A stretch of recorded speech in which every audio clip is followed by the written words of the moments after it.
హారనూపుర కిరీట కుండల.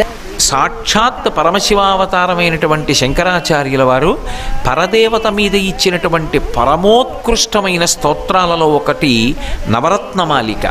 హారనూపుర కిరీట కుండల విభూషితావయవ శోభినీం కారణే సవరమౌళి కోటి పరికల్ప్యమాన పదపీఠికాం కాళకాల పణిపాస బాణధనురంకుశామరుణ మేఖలాం ఫాలభూతిలకలోచనాం మనసి భావయామి పరదేవతాం మనసి భావయామి పరదేవతాం.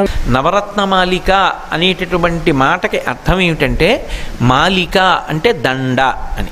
దండ ఎక్కడ వేసుకుంటాం? మెడలో వేసుకుంటాం. మెడలో వేసుకున్నప్పుడు అది పుష్పమాలిక అనుకోండి, ఎవరైనా వేసుకోవచ్చు.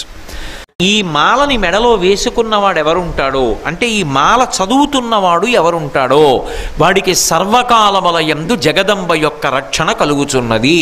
ఈ మాట నేను చెప్పట్లేదు, ఫలశ్రుతిగా ఈ స్తోత్రం యొక్క చిట్ట చివరి శ్లోకంలో 10వ శ్లోకంలో శంకర భగవత్పాదులే మనకి సెలవిచ్చారు. అంటే నాన్న ఈ మాల వేసుకోరా నీకు రక్ష అని శంకరాచార్యుల వారే మన మెడలో వేసినట్టు.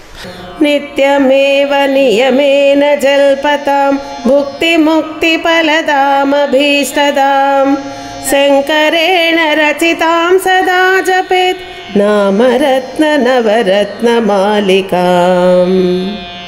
కాబట్టి భక్తి శ్రద్ధలతో మీ అందరూ కూడా స్తోత్రాన్ని చక్కగా చేత్తో పట్టుకోండి.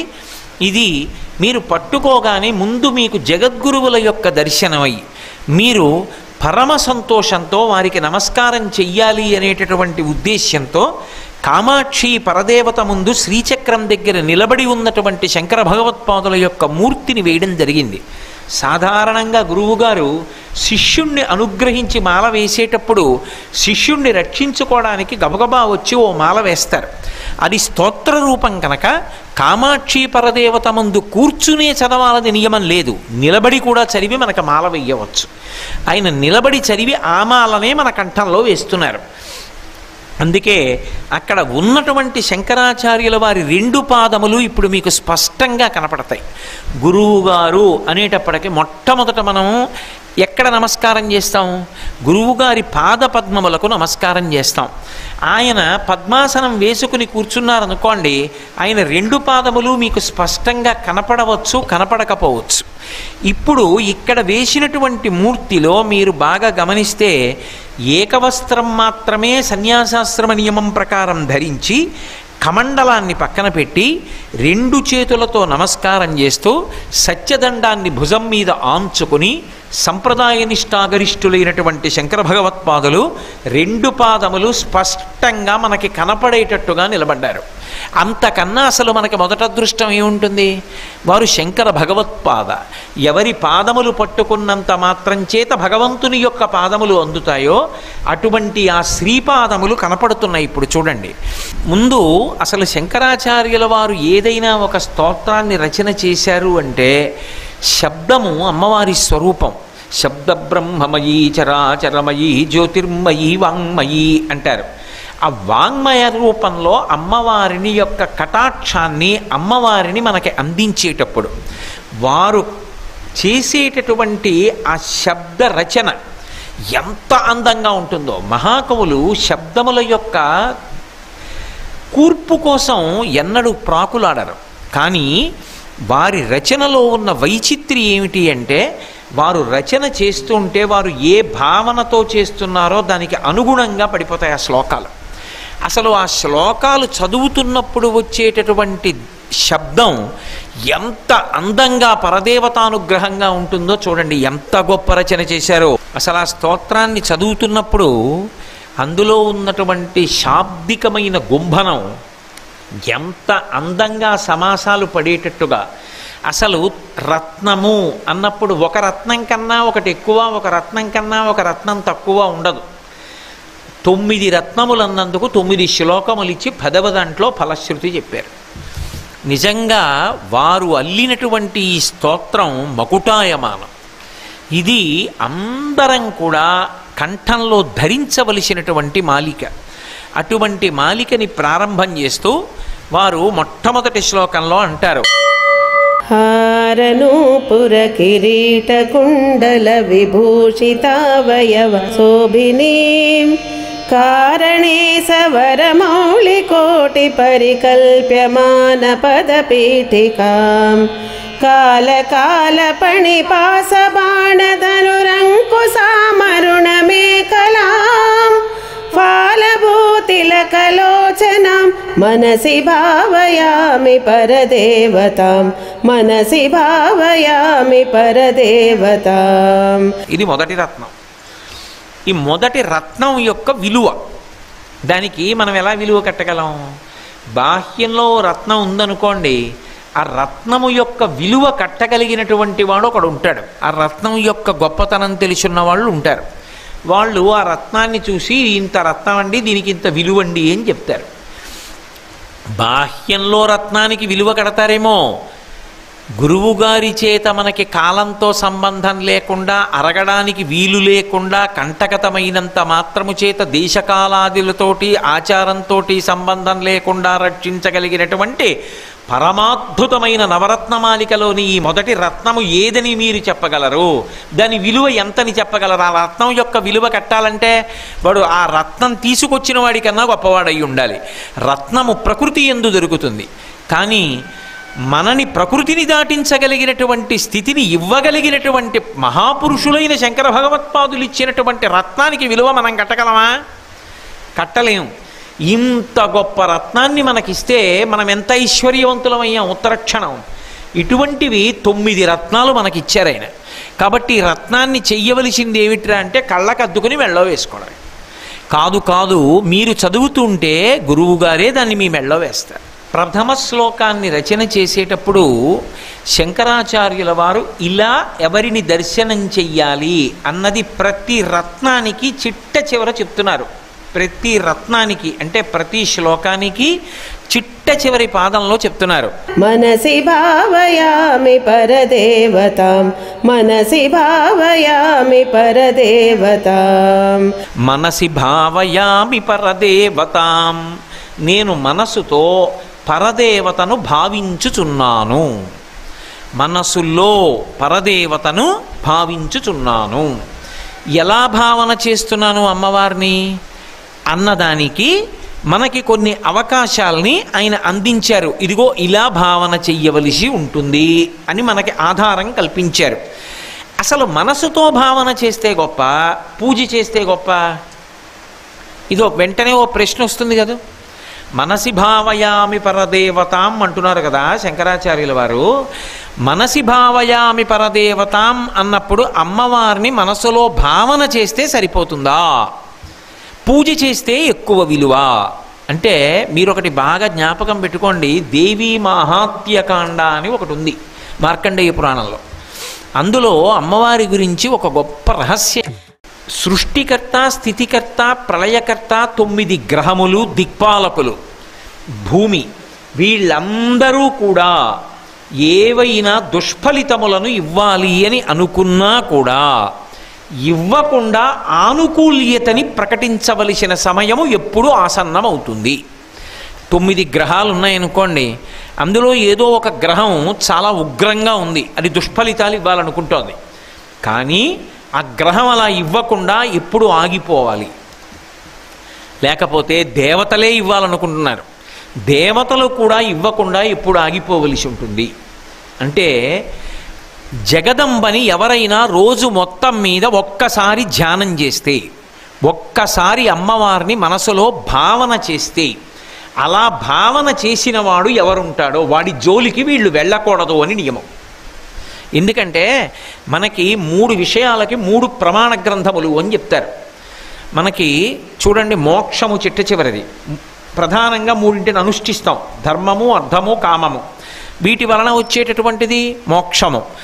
కానీ పురుషార్థములు చెప్పినప్పుడు ధర్మ, అర్థ, కామ, మోక్షములని 4 చెప్తాం.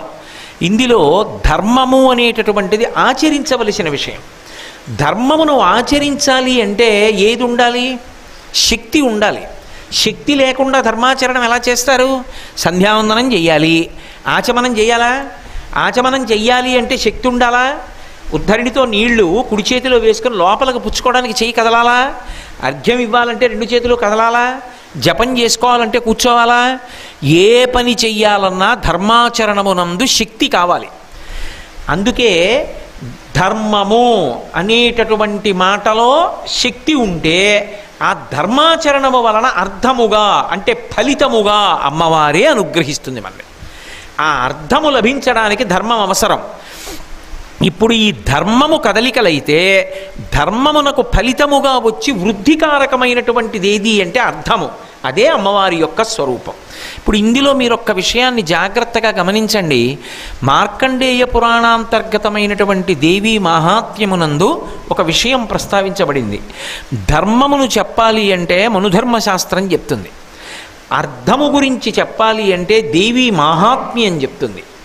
కామము గురించి చెప్పాలి అంటే వాత్సాయన కామసూత్రములు చెప్తాయి. మోక్షము ఇచ్చేటటువంటి జ్ఞానమును బోధ చెయ్యాలి అంటే భగవద్గీత చెప్తుంది. ఈ నాలుగిటికి ప్రమాణములు ఏవి అంటే వేదము నుండి వచ్చి, ఏవి అంటే ఈ 4 ప్రమాణములు.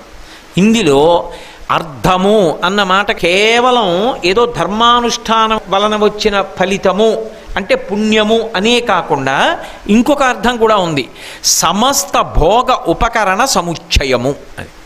అర్థము అంటే డబ్బు అని కాదు అర్థం. నాకు కారు ఉందనుకోండి, హోర్న వాన పడుతోంది, నేను ప్రవచనానికి వెళ్ళాలి. ఇప్పుడు ఓ కారు ఉందనుకోండి, తడవకుండా నేను వెళ్ళిపోతాను. ఇప్పుడు కారు అర్థము. నాకు స్వగృహే అని సంకల్పం చెప్పుకొని ఇది నా ఇల్లు, నేను గోడకి మేకు కొట్టుకున్నా, నాకు ఇష్టం వచ్చినటువంటి ఒక భగవన్మూర్తిని అక్కడ తగిలించుకున్నా, నేను కోరుకున్నట్టుగా ఇక్కడున్న బల్ల అక్కడేసుకున్నా, ఇవన్నీ పక్కన పెట్టేసి నేను ఇక్కడ భోజనాలు పెడతానన్నా అది నా సొంత ఇల్లు అయితే నడుస్తుంది. ఒక ఇల్లు ఉందనుకోండి, అది భోగోపకరణం, భోగం అనుభవించడానికి ఉపకరణం. భోగోపకరణం కాబట్టి ఇల్లు అర్థములోకి వస్తుంది. అలాగే కొడుకు భోగోపకరణం. ఎలా? నాకు వయసు మళ్ళీపోయిందనుకోండి, ఒరేయ్ కాస్త గుడికి ఎడతానరా, అక్కడ వేదసభ అవుతోంది, నన్ను తీసుకెడుదు అంటే, రండి నాన్నగారండి అంటే వాడి భుజం మీద చెయ్యేసుకుని పరమ సంతోషంగా నేను కన్న కొడుకు అక్కరకొచ్చాడని పెడతాను. ఇప్పుడు కొడుకు ఎవరు? అర్థం. ఇవన్నీ సమకూర్చేది ఎవరు? అమ్మవారు. పుణ్యాన్ని అడ్డుపెట్టి కానీ అనుగ్రహము చేత కానీ ఆవిడిస్తుంది. అందుకే సమస్త అర్థమునకు మూల కారణం ఎవరు అంటే ఆ తల్లి. అనర్థమును తీయగలిగినది ఎవరు అంటే ఆ తల్లి. అందుకే 9 గ్రహములు కూడా దుష్ట ఫలితాలు ఇవ్వకుండా అనుగ్రహాన్ని మాత్రమే ఇవ్వాలి అంటే కేవలం అమ్మవారి పాదాలే పట్టుకుంటారు. గంధసార ఘనసార చారు నవనాగవల్లి రసవాసిని సాంధ్యరాగ మధురాధరాభరణ సుందర ననసుచిస్మితాం మందరాయత విలోచనాం మమల బాలచంద్రకృత శేఖరీం ఇందిరారమణ సోదరీం మనసి భావయామి పరదేవతాం మనసి భావయామి పరదేవతాం. దధానో భాస్వత్తా అమృత నిలయో లోహిత వపు వినమ్రాణాం సౌమ్యో గురురపి కవిత్వంచ కలయన్ గతౌ మందో గంగాధర మహిషి కామాక్షి భజతాం తమ కేతుర్మాత తవ చరణ పద్మో విజయతే అంటారు పాదారవింద శతకంలో మూకశంకర్లు. అమ్మవారి పాదముల యొక్క కదలికల మీద 9 గ్రహములు ఆధారపడి ఉంటాయి. అమ్మవారు చాలా మెల్లగా నడుస్తుంది. మెల్లగా అమ్మవారు నడిచేటటువంటి నడకని మనసులో భావన చేస్తే మెల్లగా నడుస్తూ బాధపెట్టేటటువంటి శనీశ్వర గ్రహం యొక్క ఫలితాలు తగ్గించేస్తాడు. అందుకే దేవతలు గ్రహములు అందరూ కూడా ఆనుకూల్యతను మాత్రమే ఇచ్చి ఇబ్బంది పెట్టకుండా, అంటే తట్టుకోలేను బాబోయ్ అనేంత కష్టం ఇవ్వకుండా అనుభవం కోసం కష్టాన్ని ఇచ్చి తట్టుకునే శక్తిని కూడా ఇవ్వాలి అంటే అమ్మవారి యొక్క స్తోత్రం చేయాలి, ఆవిడ్ని భావన చెయ్యాలి. మీరు ఎంత పూజ చేశారన్న దానితో సంబంధం లేదు, మనసులో త్రికరణ శుద్ధిగా భావన చెయ్యాలి. స్మేరచారు ముఖమండలం విమల గండలం విమణి కుండలం హారదామ పరిశోభమాన కుచభారభీరుతను మధ్యమాం వీరగర్వహరనూపురాం వివిధ కారణే సవరపీఠికాం మారవైరి సహచారిణీం మనసి భావయామి పరదేవతాం మనసి భావయామి పరదేవతాం.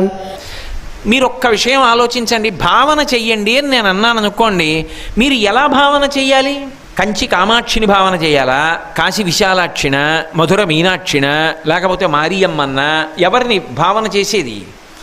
ఒకవేళ భావన చెయ్యాలి, భావన చేయవలసి వస్తే అమ్మవారి యొక్క స్థూల శరీరాన్ని చూసేటప్పుడు, భావనలో అంటే మనసులో, బాహ్యంలో కాదు, మనసులో చూసేటప్పుడు ప్రధానంగా వేటిని ఒక్కసారి మనసులో స్మరించాలి. మనసి భావయామి పరదేవతాం. సృష్టికర్త, స్థితికర్త, ప్రళయకర్తల యొక్క సమాహార స్వరూపమై భట్టారిక అన్న పేరుతో కీర్తింపబడుతున్న తల్లి. భట్టారిక అంటే వందనీయురాలు, గౌరవనీయురాలు అని అర్థం. అందుకే క్రోధ భట్టారక అంటే దుర్వాసుడు, శృంగార భట్టారిక అంటే కాళిదాసు, పరాభట్టారిక అంటే అమ్మవారు. పరదేవతాం అంటారు, అంటే పేరు చెప్పరు. కామాక్షి, లలితా త్రిపుర సుందరి, భువనేశ్వరి ఇటువంటి మూర్తులుగా నిలబడి బ్రహ్మ, విష్ణు, మహేశ్వరులను కూడా కన్న తల్లి అయినటువంటి తల్లి ఎవరో, ఈ మూడిటిని కూడా నిర్వహించేటటువంటి తల్లి ఎవరో, సృష్టికర్త్రి బ్రహ్మరూప, గోప్త్రి గోవిందరూపిణి, సంహారిణి రుద్రరూప, తిరోధానకరీశ్వరి. తర్వాత ఆమె జ్ఞానాన్ని కూడా ఇచ్చి మోక్షాన్ని కూడా ఇవ్వగలిగినటువంటి తల్లి. ఇన్ని చేసి పంచకృత్య పరాయణ, ఇన్ని చేసేటటువంటి పరదేవతా స్వరూపం ఏదుందో ఆవిడ్ని నేను భావన చేస్తున్నాను. పేరు చెప్పారా ఎక్కడైనా? మనసి భావయామి పరదేవతాం. పరదేవతని మనసులో భావన చేస్తున్నాను. భూరి భారధర కుండలీంద్రమణిబద్ధ భూవలయ పీఠికాం వారి రాశి మణిమేఖలావలయ వహ్నిమండల శరీరిణీం వారి సారి వహ కుండలం గగన శేఖరించ పరమాత్మికాం చారు చంద్ర రవిలోచనం మనసి భావయామి పరదేవతాం మనసి భావయామి పరదేవతాం. ఆవిడ కామాక్షి అండి అని నేను అన్నాను అనుకోండి, మీరు వెంటనే కంచిలో కామాక్షి పరదేవత ఎలా ఉంటుంది ఊహిస్తారు. శృంగేరిలో శారద అన్నాను అనుకోండి, శారద ఎలా ఉంటుంది ఊహిస్తారు. శంకరాచార్యులు వారు ఎక్కడైనా చెప్పారా ఎవరో ఆవిడ పేరు ఏమైనా చెప్పారా? పోనీ ఏ క్షేత్రంలో ఉంటుందో చెప్పారా? పోనీ ఆవిడ్ని ఎవరు మొదట పూజించారో చెప్పారా? దుర్వాసో మహర్షి మొదట పూజించాడు అన్నారనుకోండి, ఆవిడ కామాక్షి. శంకర భగవత్పాదులే ప్రతిష్ఠించారు శృంగేరి శారద.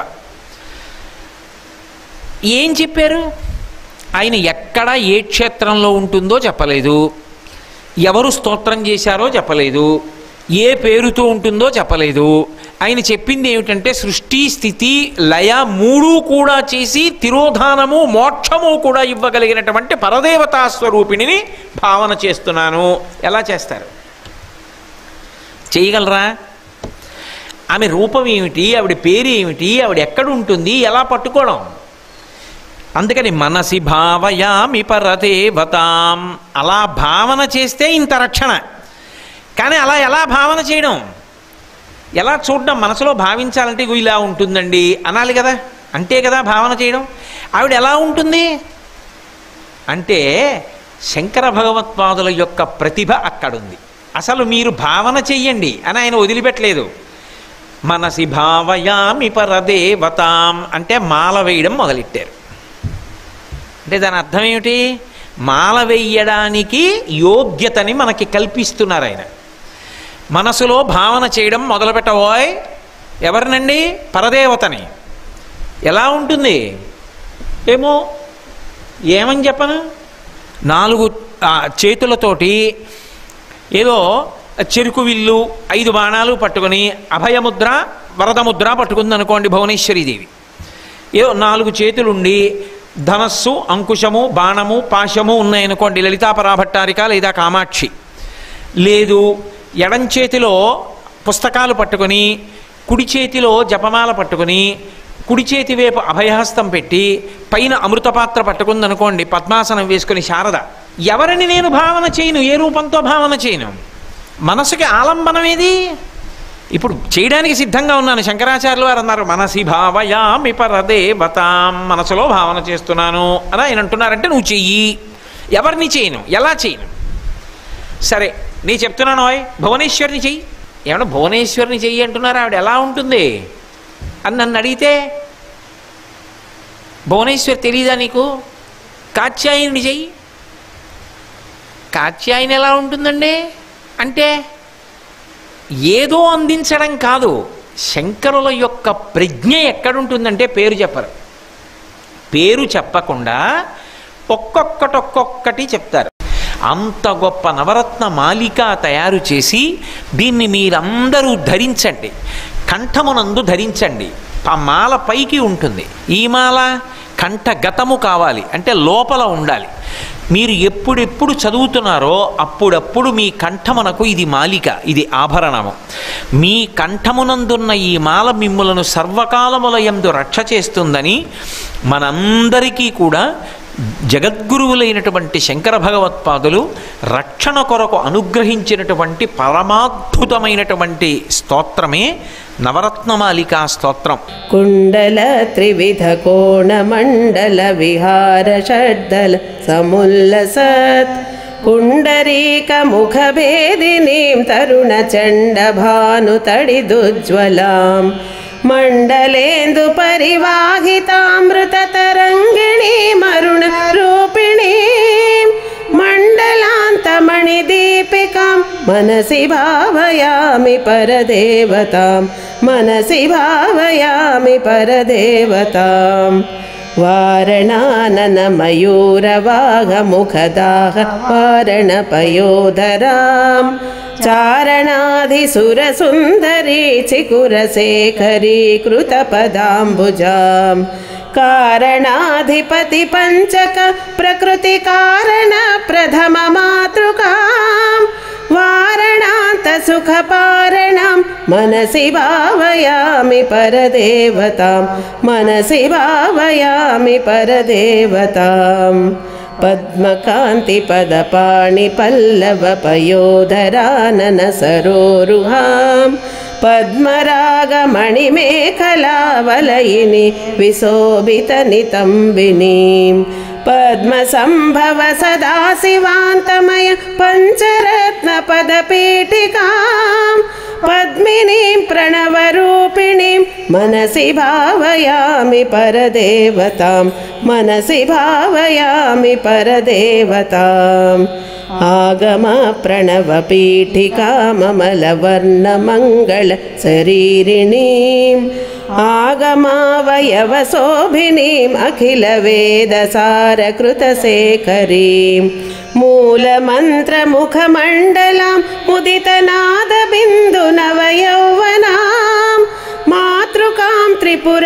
సుందరీం మనసి భావయామి పరదేవతాం మనసి భావయామి పరదేవతాం కాళికాతిమిర కుంతలాంత ఘన భృంగ మంగళ విరాజినీం చూళికా శిఖర మాలికా వలయ మల్లికా సురభి సౌరభాం కాళికా మధుర గండ మండల మనోహరానవన స్వరుహాం కాళికామఖిల నాయికాం మనసి భావయామి పరదేవతాం మనసి భావయామి పరదేవతాం నిత్యమేవ నియమేన జల్పతాం భుక్తి ముక్తి ఫలదామభీష్టదాం శంకరేణ రచితాం సదా జపేత్ నామరత్న నవరత్న మాలికాం. ఈ మాలని మెడలో వేసుకున్నవాడు ఎవరుంటాడో అంటే ఈ మాల చదువుతున్నవాడు ఎవరుంటాడో వాడికి సర్వకాలములయందు జగదంబ యొక్క రక్షణ కలుగుచున్నది. ఈ మాట నేను చెప్పట్లేదు, ఫలశ్రుతిగా ఈ స్తోత్రం యొక్క చిట్ట చివరి శ్లోకంలో 10వ శ్లోకంలో శంకర భగవత్పాదులే మనకి సెలవిచ్చారు. అంటే నాన్న ఈ మాల వేసుకోరా నీకు రక్ష అని శంకరాచార్యుల వారే మన మెడలో వేసినట్టు. రోగమై సర్వైశ్చ పూర్వైరాచార్యై సత్కృతాయాస్తు మంగళం. మంగళం కోసలేంద్రాయ మహనీయ గుణాత్మనే చక్రవర్తి తనూజాయ సార్వభౌమాయ మంగళం. ఉమా కాంతాయ కాంతాయ కామితార్థప్రదాయినే శ్రీగిరీశాయ దేవాయ మలినాథాయ మంగళం. సర్వం శ్రీ ఉమామహేశ్వర పరబ్రహ్మార్పణమస్తు. స్వస్తి. నిత్యమేవ నియమేన జల్పతాం భుక్తిముక్తిఫలదామభీష్టదాం శంకరేణ రచితాం సదా జపేత్ నామరత్ననవరత్నమాలికాం. హారనూపుర కిరీట కుండల విభూషితావయవ శోభినీం కారణే సవరమౌళికోటి పరికల్ప్యమాన పదపీఠికాం కాలకాలపణిపాసబాణధనురంకుశామరుణమేకలాం ఫాలభూతిలకలోచనాం మనసి భావయామి పరదేవతాం.